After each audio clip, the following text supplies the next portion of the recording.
नमस्कार साथियों, मैं ऋषभ सिंह अपने YouTube channel geography of India में आप सभी का स्वागत करता हूं। जैसा कि आप सभी लोगों ने देखा था कि मेरे पिछले वीडियो में ज्योग्राफी ऑफ इंडिया से रिलेटेड विषय वस्तु को कवर किया गया था, जिसमें हमने देखा था कि जो ज्योग्राफी ऑफ इंडिया की विषय वस्तु है वो फिजिकल कॉन्फ़िगरेशन और ह्यूमन कॉन्फ़िगरेशन में बटा हुआ है। तो हमने दोनों का अध्ययन किया था कि आखिरकार दोनों में हमें क्या क्या पढ़ना है। उसी आधार पर मैंने जो स्टार्ट किया है वो फिजिकल कॉन्फ़िगरेशन है।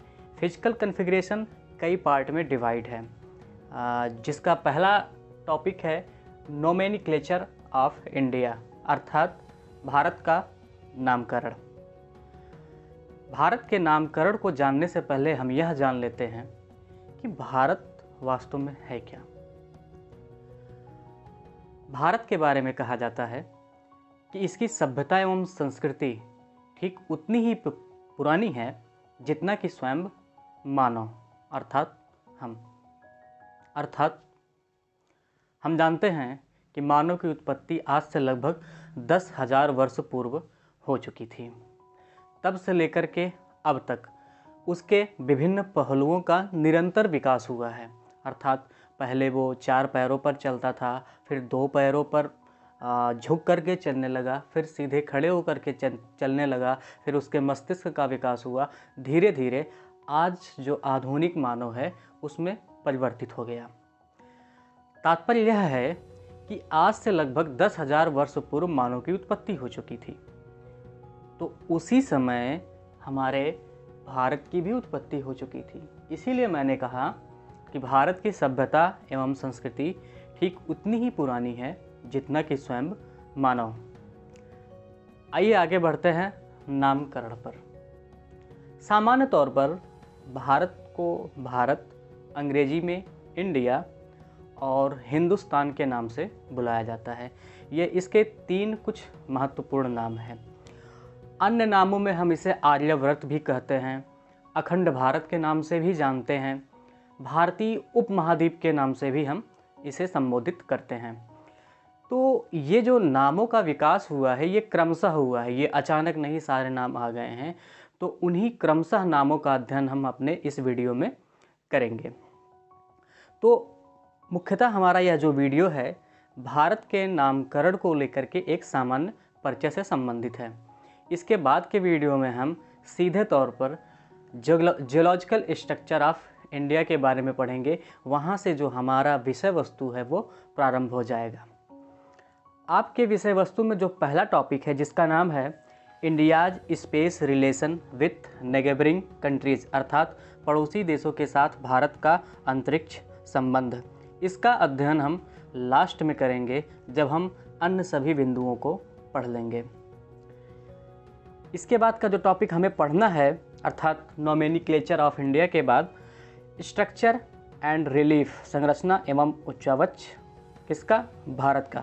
उसमें भी हम स्ट्रक्चर को सबसे पहले पढ़ेंगे। स्ट्रक्चर को सामान्य तौर पर जियोलॉजिकल स्ट्रक्चर ऑफ इंडिया के नाम से जाना जाता है।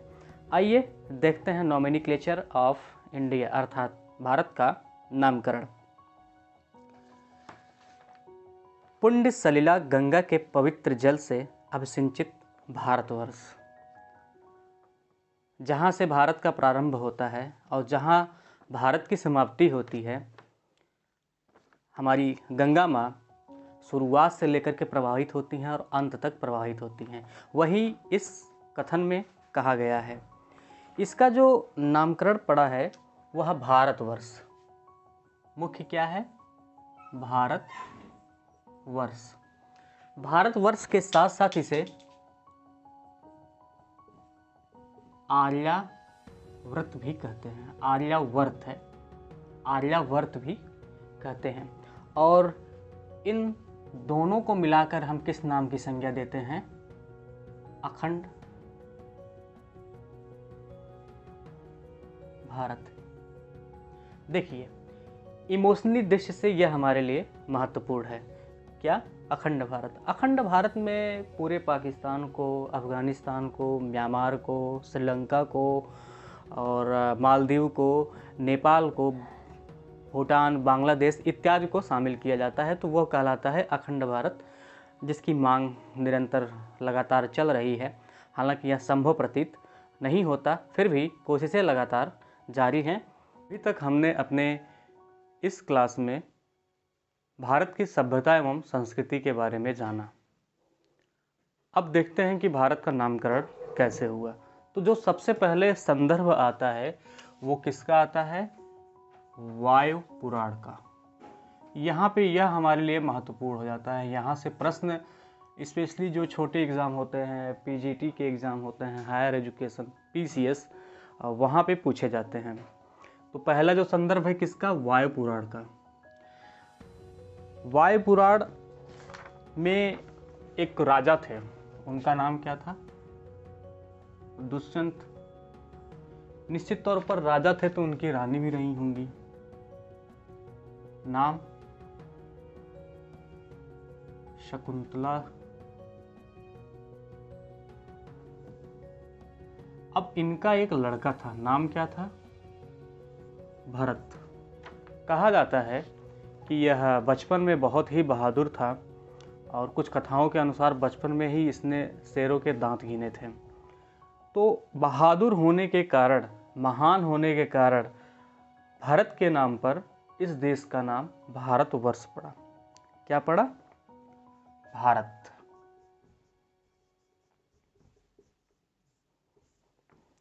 भारत। और एक संदर्भ यहां से लिया जाता है विष्णु पुराण का। विष्णु पुराण। विष्णु पुराण में इस क्षेत्र में रहने वाले लोगों को क्या कहा गया है? भारती। क्या कहा गया है? भारतीय नहीं, भारती केवल कहा गया है। तो ये संदर्भ हो गया हमारे वायु पुराण का और विष्णु पुराण का। साथ ही साथ एक और काल आता है जो कि वैदिक काल के लगभग बहुत ही बाद का है, उसको बोलते हैं बौद्ध काल। बौद्ध काल में भारत को क्या कहा गया है? जम्बू द्वीप। क्या कहा गया है? जम्बू द्वीप। जम्बू का दो तात्पर्य होता है। एक होता है विशाल और एक होता है जामुन।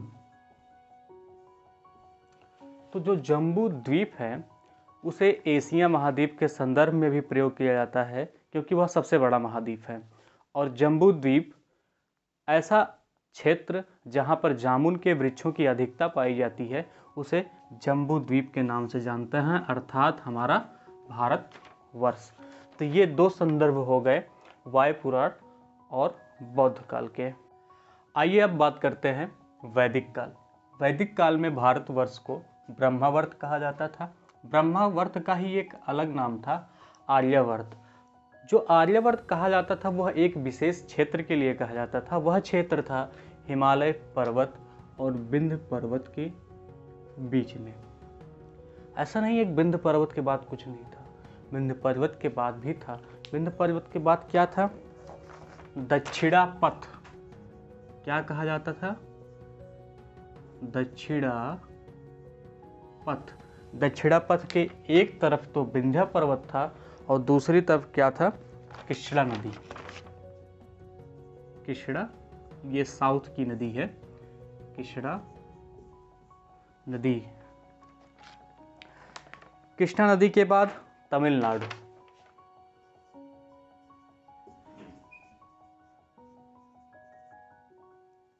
तमिलनाडु, और तमिलनाडु के नीचे क्या था? कन्याकुमारी।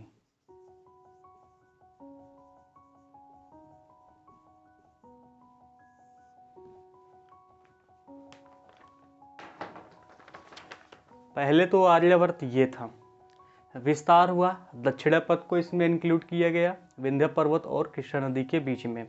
आगे कृष्णा नदी और कन्याकुमारी के बीच को तमिलनाडु कहा गया। तमिलनाडु तक पहले आर्यावर्त जाना गया, उसके बाद कन्याकुमारी तक, फिर संपूर्ण भारत को किस नाम से जाना गया? आर्यावर्त। वर्त के नाम से। कालांतर में इसे आर्यावर्त कहा गया, जो भारत या इंडिया का पर्याय बन गया, जो अंत में क्या जाना गया, भारत अर्थात इंडिया। तो यहाँ पर जो ये स्थल दिए गए हैं, जैसे ये नाम है, ये सब क्या है, नाम है। कन्याकुमारी भी नाम है, ये भी क्या है, नाम है।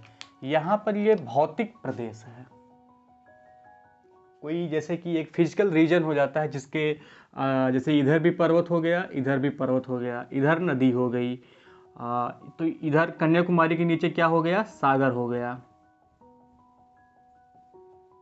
जिसे हिंद महासागर के नाम से जाना गया। तो ये जो आर्यावर्त है, ये हिमालय पर्वत और विंध्य पर्वत के बीच कहा गया।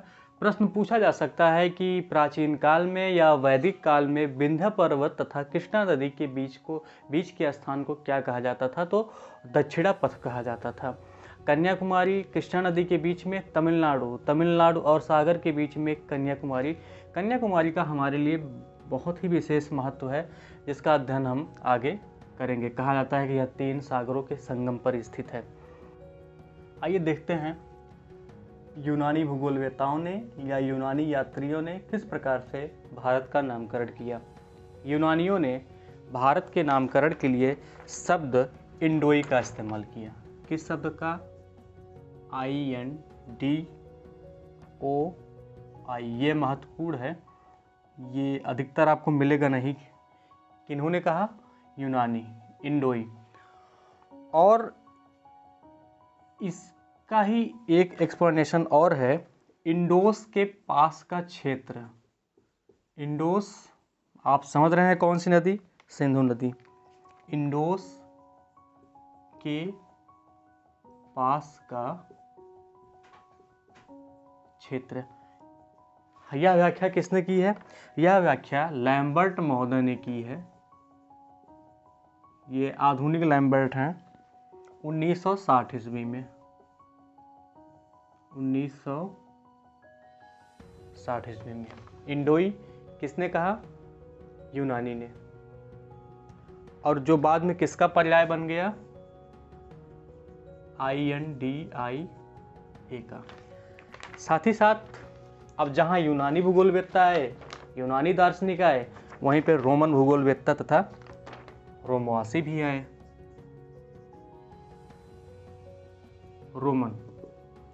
रोमन ने क्या किया, सबसे पहले खोजा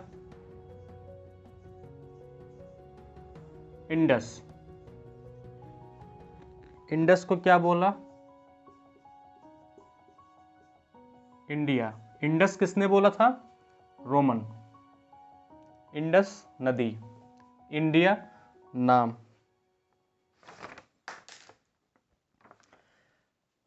ये यहीं पे समाप्त हो गया। इसके बाद एक और भूगोलवेत्ता आते हैं, जिन्हें हम पारसी कहते हैं। पारसी मीन्स आधुनिक ईरान, अर्थात जो ईरान के लोग थे। उन्होंने जो अपनी सिंधु नदी थी, सिंधु नदी को इन्होंने क्या बोला, हिंदू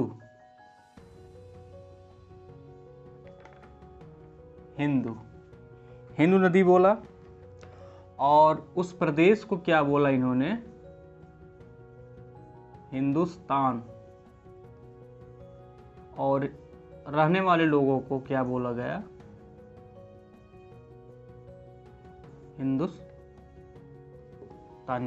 तो यह नामकरण किसके द्वारा था, ईरान के द्वारा। प्रश्न पूछा जाता है कि हिंदुस्तान नामकरण किसके द्वारा किया गया। ऑप्शन दे दिया जाएगा कि वैदिक भारत, यूनानी भूगोलवेत्ता, रोमन भूगोलवेत्ता, ईरान के द्वारा। तो हिंदुस्तान नामकरण किसके द्वारा किया गया है, ईरान के द्वारा। इंडिया जो है रोम के द्वारा। इंडोई किसके द्वारा प्रयोग किया गया है, वो यूनानी भूगोलवेत्ता के द्वारा इंडोई शब्द का इस्तेमाल भारत के लिए किया गया है। अब ये तो बात हो जाती है नामकरण की जो ऐतिहासिक काल से चलता आ रहा है। लेकिन वर्तमान परिदृश्य में देखा जाए तो भारत का जो वास्तविक नाम है, वास्तविक जो नामकरण है, ये भारतीय संविधान किसमें है? भारतीय संविधान अनुच्छेद 1, अनुच्छेद कौन सा? 1। इसमें कहा गया है कि भारत अर्थात इंडिया राज्यों का संघ होगा। तो यहाँ पे जो नामकरण किया गया है, 2 नामकरण किया गया है, भारत अर्थात इंडिया राज्यों का संघ होगा। हमारे लिए महत्वपूर्ण क्या है? ये महत्वपूर्ण है और आज हम इस्तेमाल भी यही करते हैं, या तो हम भारत कहते हैं या तो हम इंडिया। लोगों को भारतीय कहते हैं, अंग्रेजी में क्या कहते हैं? इंडियन कहते हैं। तो यहाँ पर हमने बात कर ली नोमेनक्लेचर ऑफ इंडिया की। तो विभिन्न विद्वानों ने, विभिन्न देश के लोगों ने इतने नामकरण किए हैं। जैसे